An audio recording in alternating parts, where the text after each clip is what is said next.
আজকে এসআইআর এর মূল মামলার শুনানি ছিল সর্বোচ্চ আদালতে, যে শুনানির পরেও যারা ট্রাইব্যুনালে আবেদন করেছেন তাদের ভোটাধিকারের একটা অনিশ্চয়তা রয়েই গেল। ঠিক কি হলো আজকে সওয়াল জবাবে আমরা জানবো।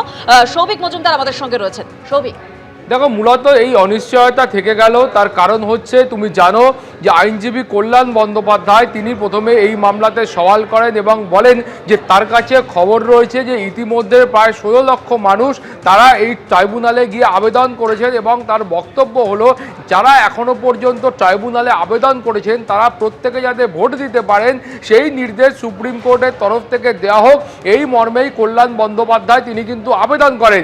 এই আবেদন যখন তিনি করছেন তারপরেই মাননীয় প্রধান বিচারপতি সূর্যকান্ত তিনি বলেন যে এ প্রশ্নই ওঠে না। তার কারণ হচ্ছে যদি এই সমস্ত মানুষকে এখানে অ্যালাউ করতে হয় বা তাদের ভোটাধিকার যদি দিতে হয়, সেক্ষেত্রে এতদিন পর্যন্ত যে ব্যক্তিদের নাম এই এসআইআর এর মাধ্যমে ভোটার লিস্টে উঠেছে তাদের প্রত্যেকের নাম বাদ দিতে হয় এক।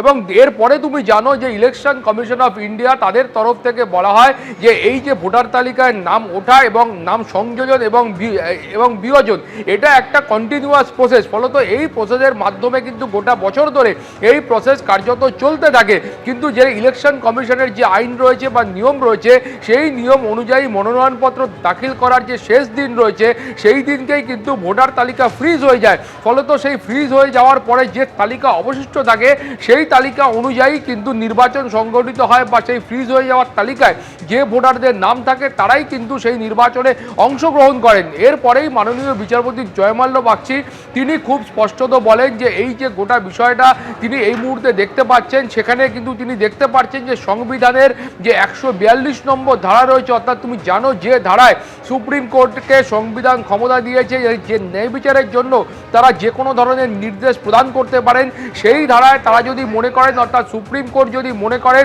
তাহলে এই মানুষদের নাম ভোটার তালিকায় অন্তর্ভুক্ত করার এবং ভোট গ্রহণ করার বা নির্বাচনে অংশগ্রহণ করার যে নির্দেশ সেই নির্দেশও তিনি দিতে পারেন, এমনটাই আইনজীবীরা মনে করছেন।